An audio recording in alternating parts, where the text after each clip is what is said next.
اس کے منہ سے کوئی آواز نکل نہیں پا رہی تھی۔ اس کا جسم ایسا تھا کہ جیسے اکڑ گیا ہو۔ وہ بتانے لگا کہ اس کا چہرہ آج بھی مجھے یاد ہے۔ اس کا جسم انسان کے جیسا تھا، مگر اس کا چہرہ اس قدر بھیانک اور ڈراؤنا تھا کہ نہ وہ انسان لگ رہا تھا اور نہ جانور لگ رہا تھا۔ وہ بہت ہی کوئی عجیب سی چیز تھی جو مجھے ہی گھور رہی تھی، اور وہ اتنی خوفناک تھی کہ مجھے لگا کہ میرا دل ایک دم سے بند ہو جائے گا۔ میں اسی کو دیکھ رہا تھا کہ وہ جو بھی چیز تھی میری آنکھوں کے سامنے سے میرے کمرے سے باہر گئی۔ اس کے جانے کے تقریباً 5 منٹ کے بعد میرا جسم پہلے جیسی نارمل حالت میں آیا۔ میں اپنے منہ پر کمبل ڈال کے دوبارہ سے لیٹ گیا۔ میں سونے کی کوشش کرتا رہا۔ بہت دیر کے بعد مجھے نیند آئی۔ اگلی صبح مجھے بہت زیادہ تیز بخار تھا۔ میں نے اپنے گھر والوں کو یہ رات کا واقعہ سنایا تو سب اور زیادہ خوفزدہ ہو گئے۔ اب گھر والوں نے فیصلہ کیا کہ یہ گھر ہم چھوڑ دیتے ہیں۔ ہمارے ابو نے دوسرا گھر دیکھ لیا اور ارجنٹلی گھر خالی کرنے کا ہم نے فیصلہ کر لیا۔ وہ لوگ جس دن یہ گھر شفٹ کر رہے تھے اسی دن ان کو الماری کے پیچھے سے اپنی کھوئی ہوئی تمام چیزیں ملی جو کہ اب جلی ہوئی حالت میں تھیں۔ ان کے بیڈ کے نیچے سے کسی جانور کا خالی جبڑا ملا جس پہ خون لگا ہوا تھا۔ شفٹنگ کرتے کرتے رات ہونا شروع ہو گئی۔ اچھا خاصا سامان شفٹ ہو چکا تھا، کچھ چیزیں ابھی باقی تھیں کہ رات کا وقت ہو گیا اور وہ مخلوق ایکٹیو ہو گئی۔ اس کے ساتھ ہی پیرا نارمل ایکٹیویٹی بھی ہونا شروع ہو گئی۔ تو ہمارے ابو نے کہا کہ باقی کا سامان کل دن میں اٹھا لیں گے۔ ہمارے برتنوں کا ایک شو کیس تھا جو رہ گیا تھا، واشنگ مشین، ایک بیڈ اور پرانے کپڑوں کی گٹری، جو اگلی صبح ہم جب وہاں لینے گئے تو ہم نے کیا دیکھا کہ ہمارے کپڑوں کی گٹری میں آگ لگ گئی ہے اور سارے کے سارے کپڑے جل چکے تھے۔ شوکیس کے برتن تھے جو باہر ٹوٹے پڑے تھے، واشنگ مشین بھی جل کے خاک ہو چکی تھی۔ یہ سب دیکھ کر میرے دوست کو غصہ آ گیا تو اس نے زور سے بولا کہ جو بھی ہو ہم یہاں سے جا رہے تھے، پھر ہمارا نقصان کیوں کیا؟ اس طرح وہ برا بھلا بولنے لگ گیا۔ اس کا یہ بولنا تھا کہ تمام روم کے دروازے اور کھڑکیاں زور زور سے کھلنا اور بند ہونا شروع ہو گئیں۔ اتنی زور سے بند ہو رہی تھیں کہ ان کی کھڑکیوں کے شیشے ٹوٹ چکے تھے۔ اس کے بعد ایک بھیانک قسم کی آواز آئی جو کہ بہت غصہ کرنے میں محسوس ہو رہی تھی۔ اس کے بعد وہ بکرے کی شکل والی مخلوق روم کے اندر نظر آنا شروع ہو گئی۔ اس کو دیکھ کر یہ سب لوگ بہت ڈر گئے اور صحن میں آ کر کھڑے ہو گئے۔ اس کے بعد بہت ہی بھیانک آوازیں آنا شروع ہو گئی۔ یہ سب کچھ دیکھ کر وہ صحن سے باہر گلی میں آ گئے اور اپنا باقی کا سامان وہیں چھوڑ کر اس گھر میں چلے گئے جو کہ انہوں نے نیا لیا تھا۔ اس کے بعد وہ دوبارہ آج تک اس گھر کی طرف نہیں گئے۔ میرا وہ دوست بتاتا ہے کہ اس کے بعد کئی دنوں تک وہ بکرے کی شکل والی مخلوق اس کو اپنے خواب میں نظر آتی رہی۔ اس کے بعد وہ بہت عرصے تک بیمار بھی رہا۔ توصیف نے اگلا واقعہ مجھے سینڈ کیا ہے۔ وہ بتاتے ہیں کہ ایک دفعہ مجھے کسی ضروری کام سے سکر سے لاہور کی طرف جانا تھا۔ سوچا اس بار ٹرین کا سفر کیوں نہ کیا جائے۔ رات کے 8 بجے ٹرین کی میں نے ٹکٹ لی۔ میں 7:30 بجے اسٹیشن پر پہنچ گیا۔ 8 بج چکے تھے اور ٹرین اپنے روٹین کے مطابق لیٹ ہوئی ہوئی تھی۔ ابھی 1 گھنٹہ لیٹ تھی۔ رات کے 9 بجے اسٹیشن پر اس کو پہنچنا تھا۔ سب لوگ جلدی جلدی ٹرین میں داخل ہو گئے۔ میں بھی اندر آ گیا۔ اتفاق سے مجھے ایک ایسے ڈبے کے اندر سیٹ ملی جو بالکل خالی تھا۔ خیر میں خوش بھی ہو گیا تو میں بیٹھ گیا کہ چلو میں انجوائے کرتے ہوئے اکیلے ہی جاؤں گا، زیادہ شور شرابہ نہیں ہوگا۔ اگلے اسٹیشن پہ ڈبہ بھر ہی جائے گا، لیکن وہ نہیں بھرا۔ میں اپنے آپ میں گم تھا اور کھڑکی سے باہر دیکھ رہا تھا۔ اتنے میں ٹرین ایک سنسان علاقے سے گزری۔ ٹرین ڈرائیور نے وہاں ٹرین کی سپیڈ بڑھا دی تھی۔ شاید وہ اس علاقے سے واقف تھا۔ سب لوگوں نے بھی اپنی اپنی کھڑکیاں بند کر رکھی تھی، مگر میں تھا کہ اپنی کھڑکی سے باہر دیکھ رہا تھا۔ اتنے میں ایک دم سے اندھیرا چھا گیا۔ ہوا کا جھونکا میرے بالوں کو اڑاتا ہوا کھڑکی سے باہر گیا، مگر میں نہ سمجھا۔ میں بہت خوش تھا۔ 3 کلومیٹر کا یہ سنسان علاقہ میں ایسے ہی بیٹھا انجوائے کرتا رہا کہ اتنے میں مجھے پیچھے سے کسی کی کمر سے دھکا لگا اور میں تیز چلتی ہوئی ٹرین سے نیچے گر پڑا، کیونکہ اب میں دروازے کے قریب بیٹھا ہوا تھا۔ نیچے گرنے سے مجھے بہت سی چوٹیں آئیں۔ میرا سر پھٹ گیا اور مجھے چکر آنا شروع ہو گئے۔ اتنے میں ایک کالی بلی میرے سامنے سے گزری۔ وہ ایک دم بہت عجیب تھی، میں ڈر چکا تھا۔ اتنے بڑے سنسان علاقے میں آدم نہ آدم زاد، پھر ایک عورت ہاتھ میں لالٹین پکڑے اٹھائے میرے سامنے سے آ گئی۔ ساتھ میں اس کے ایک کالی بکری بھی تھی جو اس کے ہاتھ میں پکڑی ہوئی تھی۔ اس کے بال کھلے ہوئے، آنکھیں اتنی خوفناک اور بال ایسے چمک رہے تھے کہ جیسے اس میں پتہ نہیں کیا شائننگ ڈالی ہوئی۔ اس کی بڑی بڑی آنکھوں میں خون بہہ رہا تھا۔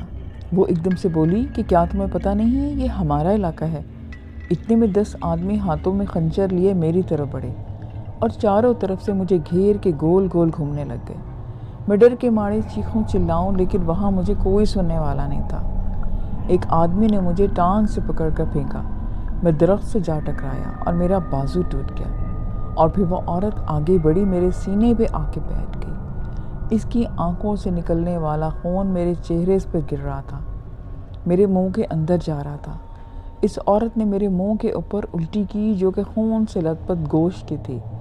اس الٹی سے میرا منہ اور سارے کپڑے خراب ہو گئے، اور اتنے میں ایک نوجوان سے لڑکا آگے بڑھا اور اس نے مجھے خنجر کے 3 وار کیے۔ میری ٹانگ، پسلی اور کندھے پر جا کر لگے۔ اب میری طاقت ختم ہو چکی تھی۔ اس بار میں اپنی موت کو بہت قریب سے دیکھا تو میں نے کلمہ پڑھا۔ اب میں بے ہوش ہو چکا تھا۔ 10 دن کے بعد جب میری آنکھ کھلی تو میں ایک ایسے گاؤں میں تھا جو میں نے کبھی پہلے نہیں دیکھا تھا۔ میں سمجھ چکا تھا کہ جنات نے مجھے اپنا قیدی بنا لیا ہے۔ اب میں ڈر کے مارے ادھر ادھر بھاگا، لیکن کوئی راستہ نہیں تھا۔ 1 سال تک میں ان کی قید میں رہا۔ اس 1 سال میں کوئی ایسا دن گھنٹہ نہیں گزرا ہوگا جس میں انہوں نے مجھ پر ظلم کے پہاڑ نہ ڈھائے ہوں۔ 3 دن تک مجھے کھانا نہیں دیتے تھے۔ سارا دن بھوکا پیاس رکھ کر شام کو بس 1 گلاس پانی کا دیتے، اور سارا دن مجھ سے وزنی کام کرواتے۔ جیسے تیسے 1 سال بہت مشکل سے میرا گزرا، جو میرے لیے کسی قیامت سے کم نہ تھا۔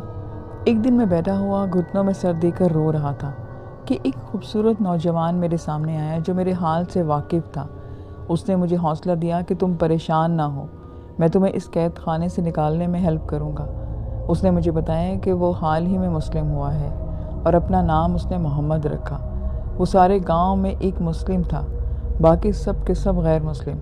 اتنے میں اس نے مجھے وہ جگہ بتائی کہ میں رات کو اس جگہ پر آ جاؤں گا۔ سارا دن روٹین کے مطابق میں نے کام کیا اور رات کے 11 بجے اس کی بتائی جگہ پر میں پہنچ گیا۔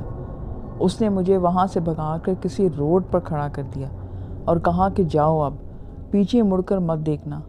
مجھے اور کیا چاہیے تھا؟ میں وہاں سے اتنا تیز بھاگا کہ میں نے پیچھے مڑ کر نہیں دیکھا۔ اس واقعے کے گزرے ہوئے 2 سال ہو گئے ہیں، اور ڈر کی وجہ سے میں ابھی تک گھر سے نہیں نکلتا۔ میرے گھر والوں نے میری اس کنڈیشن میں میرا بہت ساتھ دیا۔ میں اللہ کا شکر کرتا ہوں کہ اب میں نارمل حالت میں آ چکا ہوں۔ یہ کہانی تحریم نے سینڈ کی ہے، جو ہنگری میں رہتی ہیں۔ میرا نام تحریم ہے اور میں ہنگری میں اپنے ہسبینڈ اور بچوں کے ساتھ رہتی ہوں۔ میرے ہسبینڈ یہاں بہت پہلے تعلیم کے لیے آئے اور پھر یہاں پر ہی رہنے لگ گئے۔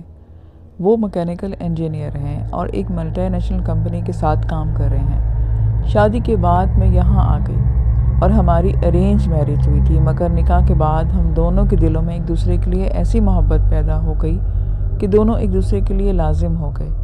ہم لوگ پاکستان آتے تو لوگ ہم دونوں کی جوڑی پر رشک کرتے۔ مجھے شادی کے بعد وہ سب کچھ ملا جس کی میں نے خواہش کی۔ مجھے یاد ہے کہ میرے گھر تیسرے بچے کی پیدائش قریب تھی جب مجھے اپنے شوہر کا رویہ تھوڑا بدلا سا محسوس ہونے لگا۔ میرے لیے یہ بات بہت حیرت کی تھی، مگر اس سے بڑھ کر اجنبے کی بات یہ تھی کہ بجائے شوہر کی فکر کرنے کے میرے دل میں اس کے متعلق عجیب سے جذبات پیدا ہونے لگ گئے۔ ہم دونوں نے ایک دوسرے کے متعلق ذہن میں شک پیدا کر لیا تھا، اور یہ شک ہمارے رشتے میں بڑی دراڑ بن گیا، یہاں تک کہ میرے ہسبینڈ نے میرے پیٹ میں موجود بچے کو اپنی اولاد ماننے سے انکار کر دیا۔ میں روٹ کر پاکستان واپس آ گئی۔ میرے ہسبینڈ نے مجھ پر بچوں کی کسٹڈی کا کیس کیا۔ میں نے بھی اپنے شوہر پر بچوں کے نام نقطہ اور اپنی علیحدگی اختیار کرنے کا کیس دائر کر دیا۔ ہمارا کیس چل رہا تھا۔ میرا شوہر بھی کیس کی وجہ سے پاکستان میں تھے۔ حالات خراب سے خراب ہوتے جا رہے تھے۔ ان ہی دنوں میرا رابطہ میری ایک دوست سے ہوا جس کا تعلق بھیرا شہر کے ایک مشہور سید گھرانے سے تھا۔ وہ فرانس میں رہتی تھی اور اپنے طرز اسلام کی خدمت کر رہی تھی۔ میری ان سے ملاقات بھی فرانس میں ہوئی تھی۔ میں اپنے شوہر کے ہمراہ فرانس گئی ہوئی تھی۔ میرے شوہر کو کمپنی کی طرف سے کچھ دن وہاں پوسٹ کیا گیا تھا۔ یوں کہہ لیں کہ ایک قسم کا ٹریننگ پیریڈ تھا۔ جن دنوں میں اپنے شوہر کے ساتھ فرانس گئی تھی انہی دنوں 2 مشہور اسکالر، جن میں ایک ذاکر نائک اور دوسرے مصر کے کوئی عالم دین تھے، ان کا نام میرے ذہن میں نہیں آ رہا، میں نے اپنے شوہر کے ساتھ ان کے لیکچر سنے اور ان سے سوال بھی پوچھے۔ میری ساتھ والی سیٹ پر میری یہ دوست بیٹھی ہوئی تھی۔ مجھے میرے سوال کا جواب دیا گیا، مگر میرے دل کی تسلی نہ ہوئی، اور جب لیکچر وہ ختم ہوا تو میرے ساتھ والی سیٹ پر بیٹھی یہ عورت، جو اب میری بیسٹ فرینڈ ہے، انہوں نے مجھے سلام کیا اور مجھے میرے سوال کا جواب اس قدر اچھے انداز میں دیا کہ میں حیران رہ گئی۔ میں نے ان کو اپنا انٹروڈکشن کروایا، ان کا تعارف مانگا، اور ایک دوسرے کو جان لینے کے بعد ہم نے اپنے نمبر ایکسچینج کیے۔ یوں ہمارا رابطہ ہو گیا اور جلد ہی دوستی بھی ہو گئی، اور پھر زندگی کی مصروفیات کی وجہ سے رابطہ مختصر ہوتا گیا، یہاں تک کہ جب میرے اور میرے ہسبینڈ کے حالات خراب ہوئے تو تب بھی میرا رابطہ کسی سے ختم ہو چکا تھا۔ آج میری اس دوست نے خود مجھ سے رابطہ کیا اور میرا حال پوچھا۔ میں نے حال بتانے کے بجائے رو پڑی۔ میرے رونے نے ان کے میرے حالات بتا دیے اور وہ مجھے دلاسا دینے لگ گئی۔ میری حالت سنبھل گئی تو انہوں نے مجھے دوبارہ رونے کے متعلق پوچھا۔ میں نے رونے دھوتے ہوئے اپنے سارے دکھ سنا دیے۔ میری بات سن کر انہوں نے 10 منٹ کا وقت مانگا اور فون بند کر دیا۔ ٹھیک 10 منٹ کے بعد میری دوست کی دوبارہ فون آیا۔ انہوں نے مجھے بتایا کہ تم دونوں میاں بیوی کو جادو اور تعویذ گنڈوں کی مدد سے الگ کیا جا رہا ہے۔ جس شخص نے جادو کروایا ہے، اس کا مقصد تم دونوں کے دلوں میں شک کا زہر کھولنا ہے اور ایک دوسرے کے ہاتھوں مروانا تھا۔ شاید تم لوگ مار بھی دیتے، مگر اللہ تعالیٰ بہترین کارساز ہے، اس نے تمہاری اچھائیوں کے عوض تم کو بچا لیا، ورنہ ایک مر جاتا اور دوسرا اس کو مارنے کے جرم میں مار دیا جاتا۔ اپنی دوست کی باتیں سن کر میں حیران تھی۔ میں ان کا نام پوچھنا چاہتی تھی، مگر میری دوست نے منع کر دیا اور مجھے قرآن پاک کی چند آیات پڑھنے کو دی، جن میں کچھ کے مقصد جادو کی کاٹ کرنا تھا اور کچھ کا مقصد شوہر کے دل میں اپنے لیے محبت پیدا کرنا۔ ساتھ ہی میری دوست نے مجھے حکم دینے کے انداز میں نصیحت کی کہ جتنا ہو سکے صدقہ خیرات کرو، تمہارے سروں سے بلا اتر جائے گی۔ میں نے ایسا ہی کیا، اور جس دن صبح عدالت نے خلا کا کیس نمٹانا تھا، اس رات میرا شوہر اپنے گھر والوں کے ہمراہ مجھے لینے آ پہنچا۔ مجھ سے غیر مشروط اس نے معافی مانگی، ہم دونوں کی صلح ہو گئی اور عدالت نے بھی تمام کیسز ختم کر دیے۔ میں اپنے شوہر کے ساتھ واپس ہنگری آ گئی اور ہم دونوں پہلے کی طرح محبت سے رہنے لگے۔ چند دن پہلے میں نے خواب میں اپنی انتہائی قریبی رشتہ دار 2 خواتین کو دیکھا، جو میرے گھر کی بنیادوں میں مٹی نکال رہی تھیں، یہ جانتے ہوئے بھی کہ اس طرح میرا گھر گر جائے گا۔ بجائے ان کے کہ میں منع کرتی، میں خود بھی ان کے ساتھ مٹی نکالنے لگ گئی۔ میں صبح اس خواب کے متعلق سوچ رہی تھی کہ میرے دوست کا فون آ گیا۔ اس نے مجھے کہا کہ تمہیں چہرے نظر آئے یا نہیں جنہوں نے جادو کروایا تھا؟ میں نے کہا کہ نہیں۔ انہوں نے کہا کہ میں تمہارے لیے ایک وظیفہ کر رہی تھی جو کل رات ہی ختم ہوا ہے۔ پچھلے 4 دنوں میں تم نے جن لوگوں کے خواب میں چہرے دیکھے، ان کے نام بتاؤ۔ میں رات والا پورا خواب سنایا تو انہوں نے کہا کہ یہ وہ عورتیں ہیں جنہوں نے کالا جادو کروایا۔ ساتھ ہی مجھے بتایا کہ آئندہ ان سے محتاط رہو۔ لسن، آج کی یہ سٹوریز تھیں جو آپ کو میں نے سنائی۔ آئی ہوپ کہ آپ کو اچھی لگی ہوں گی۔ مجھے اپنا فیڈ بیک ضرور دیں۔ پھر نیکسٹ ویڈیو میں نیو سٹوریز کے ساتھ ملیں گے۔ اپنا خیال رکھیے گا۔ خدا حافظ۔